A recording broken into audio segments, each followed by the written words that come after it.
Well, banking stocks have tumbled in Europe this morning as investors digest the news, while all eyes will be on US lenders such as the under pressure First Republic Bank when Wall Street opens in a few hours' time. Having been Chief Financial Officer during the last global financial crisis, I'm well aware of the importance of a solid balance sheet, especially in challenging times like these, and UBS will remain rock solid. UBS intends to downsize Credit Suisse's investment banking business and align it with our conservative risk culture. Well, that was Colin Kelleher, the chairman of UBS. I've been speaking with Dr Mohamed El-Erian. He's president of Queen's College, Cambridge, and advisor to Allianz and Gramercy. I began by asking him whether the rescue of Credit Suisse would be enough to shore up confidence in the global banking system. The initial reactions of markets is worry. We see UBS stock being hit, we see UBS bonds being hit, and we see a general risk-off tone. Obviously, as part of this rescue, an entire class of Credit Suisse bondholders have been wiped out, even though normally they come higher up the hierarchy than shareholders who are getting something out of this deal.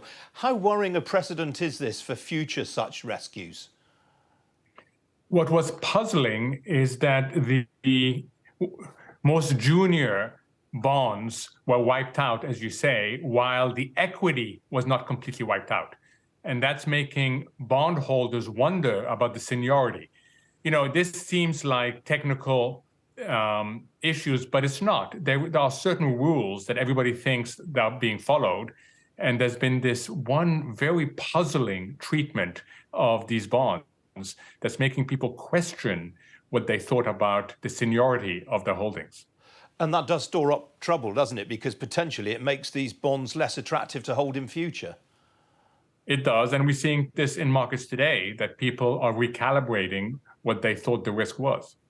Now, the Federal Reserve and other central banks have opened daily dollar swap lines. Is that going to be enough to ensure that lending continues? We're not going to see lending dry up as we did in 2008? I fear that we're going to see lending go down and credit becoming more difficult for two reasons. One is that institutions will step back because of all the uncertainty. And the most important priority today, if you're a financial institution, is to protect your balance sheet. You want a fortress balance sheet, which means take less risk. The second is most people expect there'll be more regulation, and that in itself tends to dampen credit creation. So unfortunately, the economic contagion, as opposed to the financial contagion, the economic contagion is likely to be another headwind to growth. And what about the position of some of these US mid-tier and regional lenders in particular, like First Republic? Clearly, this is not the end of the saga so far as they're concerned. It's not, Ian. I got lots of phone calls over the weekend from people with deposits in these banks. And I kept on telling them, your deposits are safe. And then they said, well, what do I lose if I just move them to a bigger bank that's too large to fail? And it's very difficult to counter that argument. So it is likely that these banks will suffer deposit outflow, but not for any reason to do with them. They just happen to be in the wrong neighborhood. And I think the authorities need to move really quickly. And it's very easy to do. You formalize what you did for Silicon Valley Bank for these other banks. Logically speaking, then, could that ultimately result in a consolidation of the US banking sector?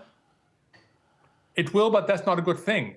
The US banking system relies on these regional banks and these smaller banks to serve local and regional needs. So it's not a good thing. I think you can stop this process from destabilizing by simply saying that the deposit insurance that was given to the depositors at Silicon Valley Bank is now available to all banks.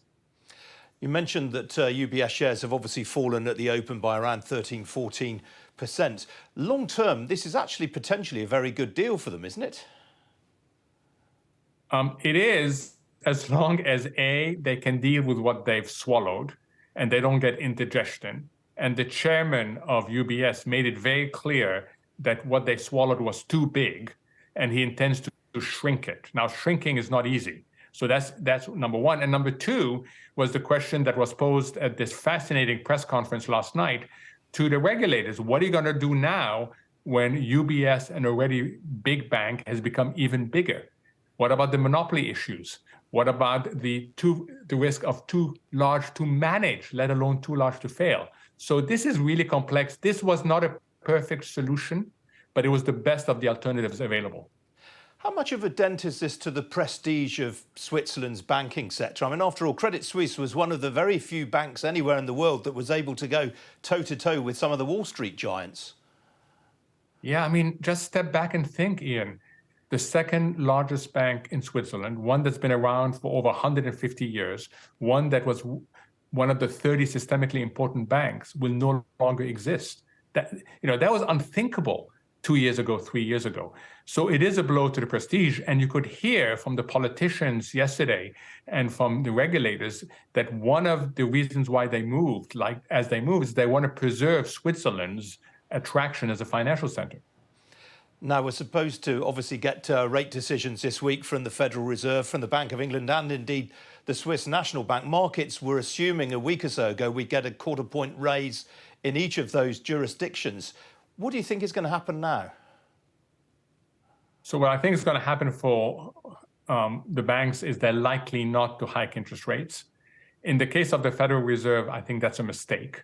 I think the Federal Reserve should do what the European Central Bank did last week when it hiked by 0.5 percentage points, making it very clear that monetary policy is directed, interest rate policy is directed at inflation, and the other tools we have are directed at financial stability. It is when you commingle the two, which the Fed has done too often in the past, that you end up in the muddled middle. And we're in this situation partly because central banks around the world were too slow to raise interest rates last year, I guess. Yes. I mean, the image, as I've shared with you, is that especially the Federal Reserve was in a car driving on a very foggy motorway. It should have slowed down. It didn't.